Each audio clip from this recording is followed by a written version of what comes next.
나는 신강둘의 교회 강단에서 설교할 때에 가능하면 말씀 중심으로 복음적으로 설교하기를 원합니다.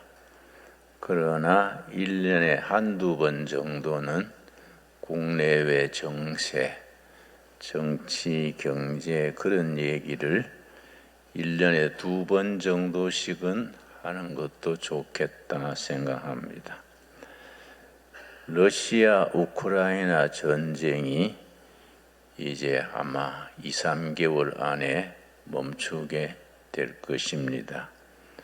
트럼프 대통령이 입후보자 시절부터 강력하게 주장했고, 트럼프 대통령이 주장하는 휴전안을 우크라이나도 거의 받아들이고 러시아의 푸틴도 거의 받아들였습니다. 이제 마무리를 잘 하겠지요. 근데 푸틴 대통령이 지난주에 말하기를 전쟁이 끝나면 한국과 국교를 회복해서 함께 일하고 싶다. 러시아 대통령의 얘기입니다. 러시아 푸틴 대통령이 시베리아, 연해주 이쪽으로 진출하려는 정책을 푸틴의 신동방 정책 그렇게 부릅니다.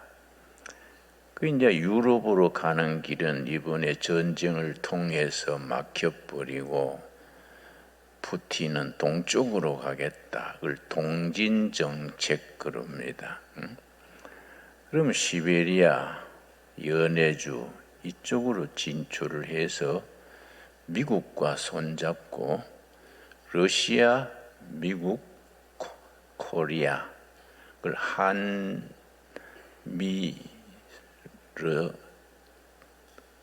동맹이라고 말합니다. 연대라고 말합니다. 미국과 러시아가 손을 잡고 한국이 거기에 같이 일하면은 중국은 러시아 시베리아에 진출하기를 원하지만은 러시아는 대단히 싫어합니다. 워낙 중국 인구가 많기 때문에 중국 사람들이 떼거지로 시베리아 진출하면 그건 위험하다. 일본하고 러시아는 분쟁 중입니다. 북방 도서 4개 때문에 서로 많이 다투고 있습니다. 근데 러시아 사람들이 한국을 대단히 좋아합니다. 그래서 러시아와 한국이 손잡고 시베리아 연해주를 같이 개발하고 싶다. 그런 의사를 전하고 지난해 7월 달에는 연해주 주지사가 서울을 와가지고 뭐라고 얘기를 했느냐 하면은 푸틴의 이번 전쟁이 실패를 하면 연해주는 한국 쪽에 합병하고 싶다. 대한민국 연해주도 이런 식으로 하고 싶다. 연해주의 주지사가 그런 말을 공석에서 했었습니다. 그렇게까지는 안 되더라도 러시아와 한국이 크게 손잡고 시베리아 연해주를 개척하게 되겠지요. 시베리아에는 우리가 선진국으로 가는데 꼭 필요한 5가지 자원이 거의 무진장으로 묻혀 있습니다. 첫째는 목재. 시베리아 그 엄청난 넓은 땅에 자작나무 숲이 끝없이 이어집니다. 북한 벌목공들이 그걸 베는 데 나왔지요.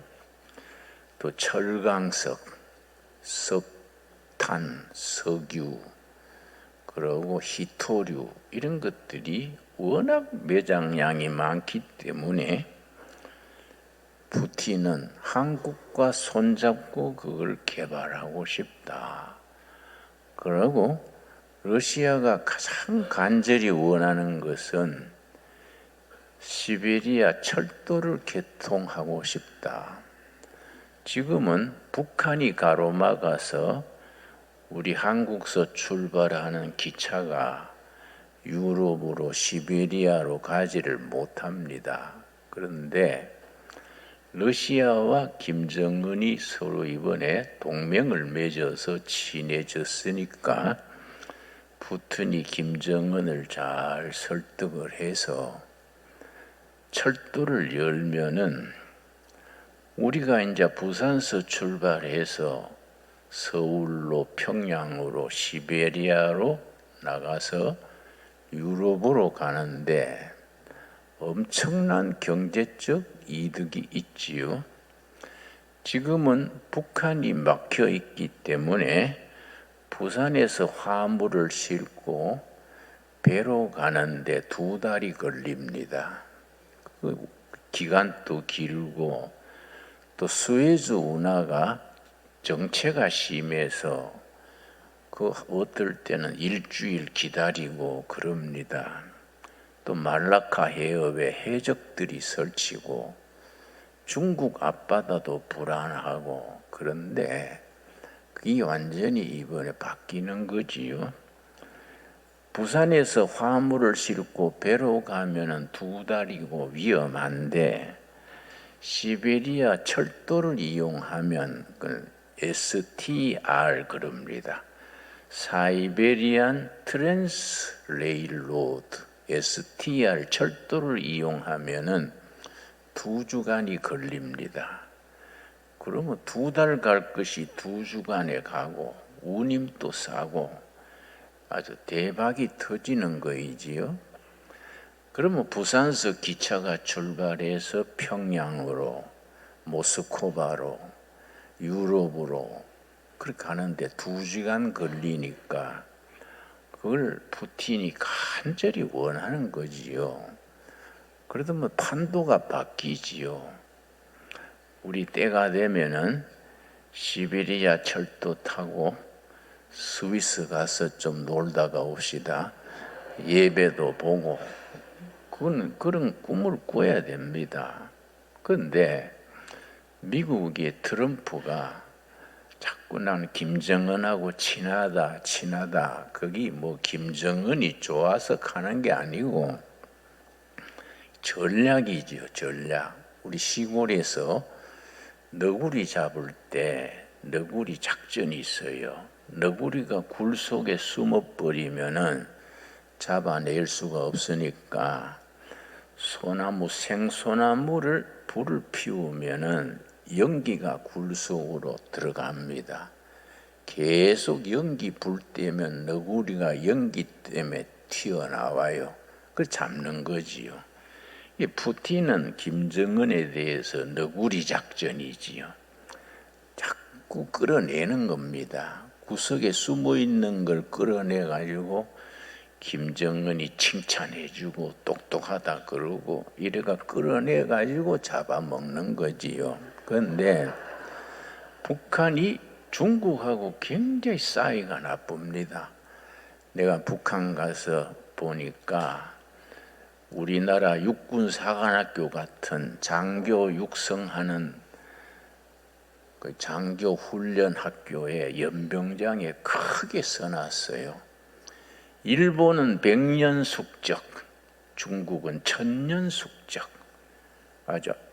장교 훈련 학교에 써놨어요, 그걸. 일본은 기껏해야 100년적인데 중국은 1000년적이다. 그리 손을 정도니까 사이가 대단히 나쁩니다. 요즘 더 나빠졌지요. 그래서 김정은이 무슨 생각하느냐 하면은 푸틴하고 잘 친해가지고 미군이 북한에 주둔하면 좋겠다. 미국 대사관을 평양에 설치하고 신의주에 미군이 주둔해서 중국이 북한을 침공하지 못하도록 막아주고 그 트럼프 대통령이 그 빌딩을 잘 세웁니다. 원산이 김정은이 태어난 곳입니다. 아주 경치가 좋습니다. 원산에 트럼프 빌딩을 짓자 지난번에 만났을 때 합의를 했어요. 트럼프가 김정은이한테 원산이 이거 개발하면 관광지로서는 최고다. 우리 서로 합의해가지고 트럼프 빌딩 짓고 거기서 백두산 쪽에 관광 코스 만들면 니는 앉아서 떼돈 번다. 그래서 우리가 합의가 된 거지요. 그 원산에 김정은이 고향이니까 그러고 트럼프 빌딩 짓고 관광지 만들어서 그렇게 뒷받침한다. 그런 얘기들 오고 가는 거이지요. 그렇게 되면은 북한이 문을 열게 되면은 우리가 이제 시베리아 철도가 열리고 남북이 교류를 하게 되는 거지요. 남북이 합쳐지면은 당장 통일을 안 해도 돼요. 통일이 전문가들은 2030년까지는 한반도가 통일될 것이다. 대한민국 헌법으로 자유민주주의로 통일이 될 것이다. 세계적인 전문가들의 견해입니다. 하여튼 통일이 되면 통일이 안 돼도 남북 교류가 돼서 철로가 열리고 서로 교류가 하게 되면은 남한의 기술, 경영이 북한의 노동자들 합치면 세계 최강이지요. 남한의 기업인들이 북한에 가서 공장 세우면은 그거는 땅값이 필요 없습니다. 전부가 공산당 땅이고 김정은의 땅이니까 땅값을 안 내도 공장 세워가지고 북한 노동자들이 솜씨가 있지 않습니까? 그러니까 메이드 인 코리아 딱 만들어내가지고 미국, 유럽, 전 세계 백화점에다가 깔면은 한국은 대박이 난다는 거지요. 통일된 뒤에 10년 안에 한국은 세계 5대 강국에 들어갈 것이다. 전문가들이 그렇게 얘기합니다. 그런데 미국하고 러시아가 간절히 원하는 게 뭐냐면 특별히 러시아가 북극 항로입니다. 북극 항로. 우리는 역사상 지금까지 늘 세계 변두리에 있었습니다. 옛날에 실크로드, 비단길이죠. 비단길. 중국, 아시아의 비단을 유럽으로 수출하는데 우리는 조선은 변두리에 있었지요. 그 다음에는 이제 향신료, 인도네시아, 동남아의 향신료, 요새 커피처럼 향신료가 유럽으로 수출하는데 우리는 그 변두리에 빠져 있었지요. 또 오일도 이제 석유를 수송하는데 우리는 늘 변두리에 떨어져 있었는데 북극 항로가 열리면은 세계사의 중심에 서는 거지요. 북극 항로가 열리면 지금은 북극이 얼음이 녹아가지고 9개월 동안은 배가 다닐 수 있습니다. 3개월 동안 얼음이 막혀 있는데 얼음을 깨면서 가는 배를 쉐빙선 그래요. 쉐빙선. 쉐빙선 만드는 기술이 한국 조선소만 가지고 있습니다. 그래서 한국 쉐빙선 기술을 가지고 배를 만들어서 부산에서 출발해서 울릉도항을 지나서 사하린 앞바다로 베링 해협을 통과합니다. 베링 해협이 참 중요한데요. 해협 길이가 75km인데 저쪽은 미국 알래스카 땅, 이쪽은 러시아 시베리아 땅입니다. 그 거리가 75km인데 중간에 섬이 하나 있어요. 섬을 딱 갈라가지고 절반은 미국 땅이고 절반은 러시아 땅입니다. 그걸 미국과 러시아가 합의해가지고 거리로 배가 다니게 해서 그게 북극 항로지요. 그러면 대한민국 부산항, 울릉도항이 세계 중심항이 되는 거지요. 역사 이래 늘 우리가 변두리에 있던 나라가 북극 항로 시베리아 철도가 열리면서 세계 중심지로 떠오르는 겁니다. 그래서 부산서 배 타고 울릉도로 그렇게 베링 해협으로 노르웨이로 유럽 가는데 그는 5,000km가 절약이 돼요. 운임도 3분의 1이 절약이 되고 기간도 단축되고 얼마나 좋은 시대가 옵니까? 그러니까 그 북극 항로에 배 타고 우리 한국의 선교사들이 유럽으로 아프리카로 세계 선교로 나가는 거이지요. 근데 베링 해협이 75km 중간에 섬이 있는데 통일교에서 뭐라고 하느냐면은 미국 쪽, 러시아 쪽이 허락해주면 자기들 돈으로 다리를 놓겠다. 아주 간띠 부지요. 그 사이비들은 왜 그래 돈이 많은지 모르겠어요. 통일교의 돈으로 다리를 놓는다는 거예요. 그러니까 물론 미국이 그걸 허락 안 하지요. 다리를 놓으면 우리가 놓지 왜 종교 단체에서 놓냐? 아마 다리가 놓게 될 것 같아요. 75km.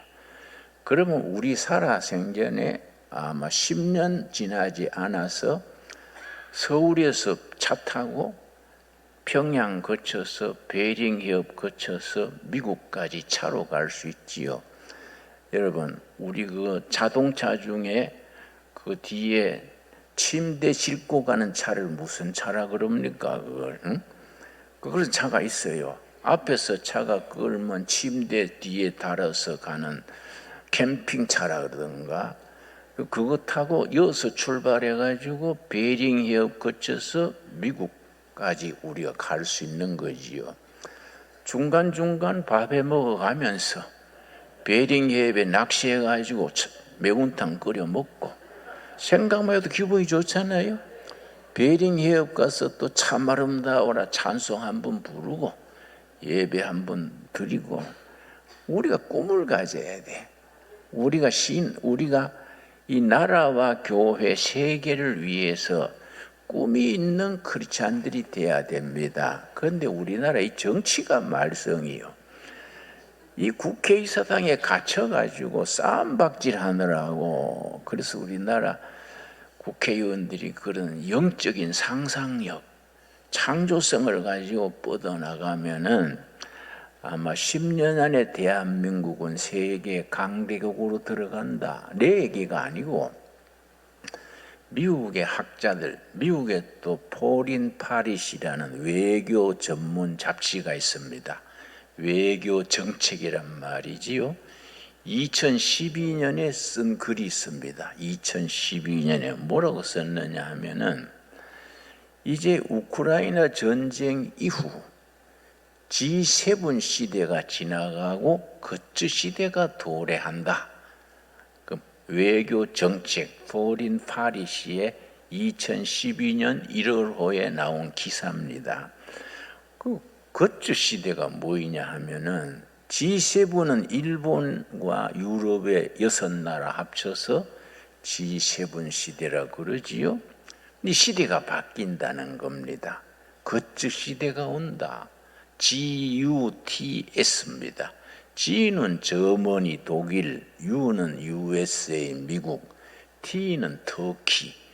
터키가 이슬람 제국들을 합쳐가지고 세계 강국으로 뜬다는 거지요. S는 사우스 코리아. 그 시대가 2040년까지 도래할 것이다. 그렇게 썼는데 그것을 미국의 지정학자 중에 토마스 라이트라는 학자하고 그 학자 이름이 있습니다. 브루스 존스라는 학자와 토마스 라이트라는 지정학자지요. 두 사람이 그걸 지난해 그걸 또 크게 보도를 했습니다. 우리 시대가 오는 거지요. 그런데 거기에 대해서 말이 많았지요. 사우스 코리아가 뭐 쫓겨난 나라고 뭐 정치도 안정 안 되고 뭐 골치 아픈 나라인데 무슨 세계 4대 강국에 오르느냐 항의들을 많이 하니까 그 신문 그 포린 파리시 잡지에서 그렇게 될 수 있는 이유를 5가지를 썼어요. 5가지. 뭐라고 썼냐면 그거는 신앙 잡지도 아니고 미국 외교 전문 잡지입니다. 외교관들, 외교학자들 이런 사람들이 읽는 잡지인데 한국이 그렇게 될 수 있는 근거를 썼어요. 5가지. 그게 참 중요합니다. 첫째는 한국인의 국민성, 그 글에서는 내셔널 캐릭터, 국민성이 그렇게 한다. 한국 국민성 중에 3가지를 강조했습니다. 첫째는 한국인의 근면, 부지런하다.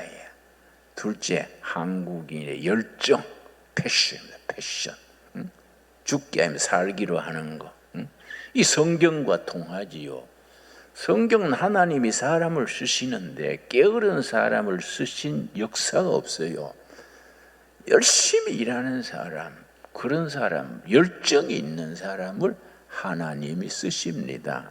3번째는 한국인의 총명성.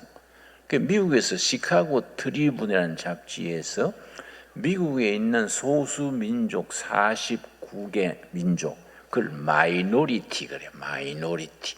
소수민족 49나라의 평균 지능을 분석, 보도한 기사가 있습니다. 거기에 세계 최고로 평균 지능이 높은 나라가 코리아요. 105점. 2번째가 이스라엘인데 197점. 그러니까 이게 한국인의 지능 높은 거는 통계로 나와 있는 겁니다. 그러니까 근면하고 열정 있고 머리 좋으니까 그동안에는 눌려서 일본에 종살이도 하고 중국의 침략도 받고 했는데 세대가 달라진다는 겁니다. 2번째는 뭘 짚었냐 하면은 한국인의 교육열. 부모는 굶어도 자식들 학교 보내는 거지요. 우리 부모들이 그러지 않았습니까? 3번째는 뭘 짚었느냐? 한국인의 하이테크 나라지. 기술이죠, 기술. 그래서 반도체, 조선, 무슨 자동차, 전자제품, 하이테크 나라지. 그래서 우리가 두레국제학교 두레마을에 있는데 이번에 과학관을 짓라 그래요. 금년에. 그래서 로봇도 거기 설치하고 완전히 전산화해서 우리 두레국제학교에서 지금 학생들이 몇십 년 후에는 노벨 과학상을 타게 하자. 이 기도 제목이요. 그런 날이 올 줄로 믿습니다. 지금 조그마한 나라가 과학 기술이 세계적인 거지요. 그럼 지금 외국에 나가면은 코리아 그러면 기술 국가, 하이테크 나라지 그렇게 인정받습니다. 4번째 뭘 들었냐면은 해외 186개국에 나가서 살고 있는 교포들의 네트워크. 전 세계 186나라에 한국인들이 사는데 사진관도 하고 태권도 도장도 하고 뭐 식당도 하고 뭐 엄청납니다. 여러분 내가 아프리카 세네갈에 여러 해 전에 아프리카 중부에 갔는데요. 갔는데 거기 선거하다가 전쟁이 났어요. 전쟁이 나가지고 뭐 여당 야당이 총질하는 거야. 그러니까 막 시가전을 하니까 뭐 일본 상인, 중국 상인, 뭐 독일 상인 다 가버리고 한국 가게만 문 열어놓고 있어요. 그래서 내가 걱정돼서 집회도 못하고 내가 가서 찾아갔지요. 찾아갔더니 문을 절반 열어놓고 가게를 보고 있는데 총소리 나는데 가게 문 열어놨어요. 그랬더니 아이고 목사님 장사가 더 잘 됩니다. 그래요. 어째서 그래요? 그랬더니 총소리 난다고 뭐 독일 상인, 일본 상인 다 갚으렸는데 뭐 우리만 있으니까 다 우리 집에 사러 온다는 거예요. 그러다가 총 맞으면 어쩌려고요? 그랬더니 총알이 알아서 하겠지요. 이러거든요. 한국인들의 배짱이 있는 거예요. 그 아프리카까지 가서 가게 열고 그 한국 교포들의 네트워크 이제 750만 교포들의 네트워크가 우리나라가 강국이 되는데 뒷받침된다는 겁니다. 마지막이 참 중요합니다. 한국의 프로테스탄트 처치, 한국의 개신교가 일낸다 이거지요, 여러분. 한국 개신교는 아시아에서 처음 성공한 교회입니다. 한국 교회가 아시아에서 성공한 교회가 됐다는 것은 미래의 평화로운 아시아 복음화에 사명감이 있는 거지요. 한국 교회는 이 나라를 지난 100년간에 이 나라를 발전시킨 영적인, 도덕적인, 정신적인 에너지가 한국 교회에서 나온 거지요. 그런데 한국 교회가 그렇게 중요한데 요즘 와서 좀 교회를 무시하는 사람들이 사회를 이끌어가면서 한국 교회를 많이 비난하고 비판했습니다. 그래서 우리가 한 20여 년 동안 기죽어 있었어요. 한국 교회가 수수에 몰려 있었는데 이번에 12월 3일 날 우리 대통령이 계엄령을 내고 난 뒤에 탄핵 정국이 오니까 이거는 우리나라가 이러면 안 된다. 우리나라가 자유민주주의를 지켜야지 우리나라가 뭐 중국식 사회주의나 북한식 공산주의 할 수는 없지 않냐. 그래가지고 막 큰 시위가 몇백만 규모로 일어났는데 내가 가보니까 거의 크리스찬들이에요. 한국 개신교가 그동안에 수세로 몰려 있다가 이번에는 공세로 어그레시브하게 공격적으로 나가는 거이지요. 그래서 요즘 한국 교회는 새롭게 불이 일어나고 있습니다.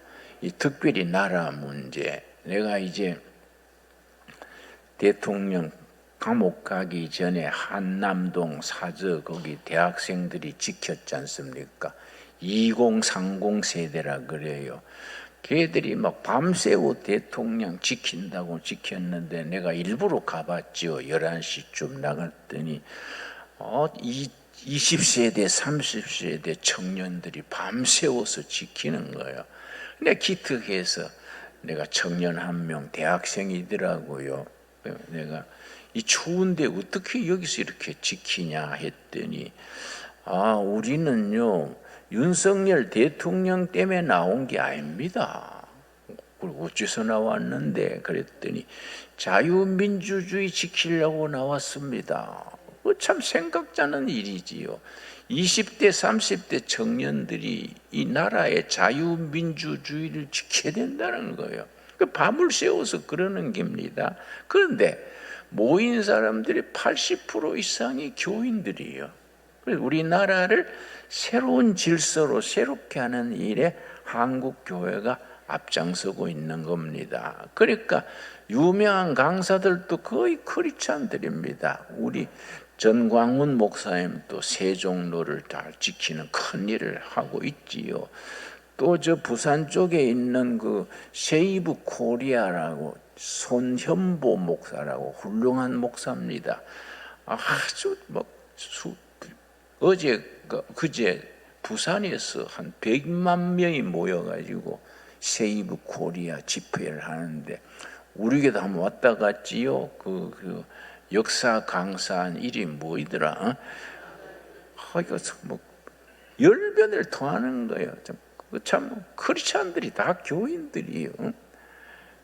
우리가 이 교회들이 잠이 깨가지고 이 나라가 정말 하나님이 기뻐하시는 나라, 통일 한국 시대에 예수 잘 믿어서 복 받는 나라가 돼야 된다. 교인들이 앞장서는 것이 얼마나 참 감사한 일입니까? 여러분 창세기 1장 한번 보겠습니다. 창세기 1장 보면은 1장 1절 말씀.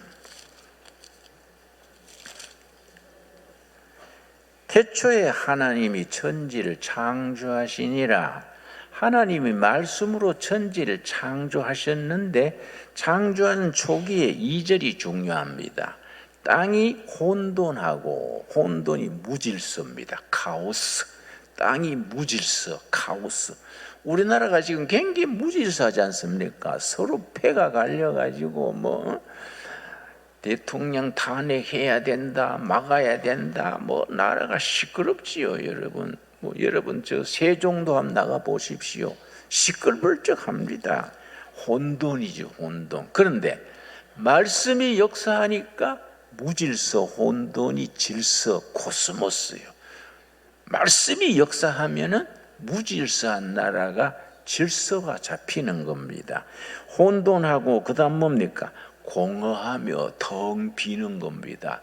우리나라 2030 세대가 나는 머리가 텅 빈 줄 알았는데 걔들이 정교조 교육받고 맨날 놀러 다니고 걔들이 머리가 빈 줄 알았는데 이번에 보니까 걔들이 자유민주주의 지켜야 된다. 그래가지고 밤새워서 걔들이 시위하는 거예요. 얼마나 기특합니까?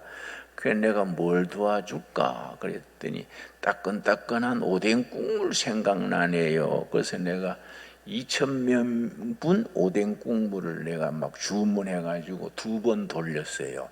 근데 워낙 한 10,000명 되는데 2,000명분 하니까 너무 중간에 끊어지더라고요. 좀 그럴 때 좀 돈이 있었으면 전체 돌렸으면 좋을 텐데 우리가 걔들의 울타리가 돼야 안 되겠습니까? 걔들은 다른 거 아니에요. 여당도 아니고 야당도 아니고 좋은 나라 만들자, 자유민주주의 국가 만들자, 세계 선진국으로 나가자.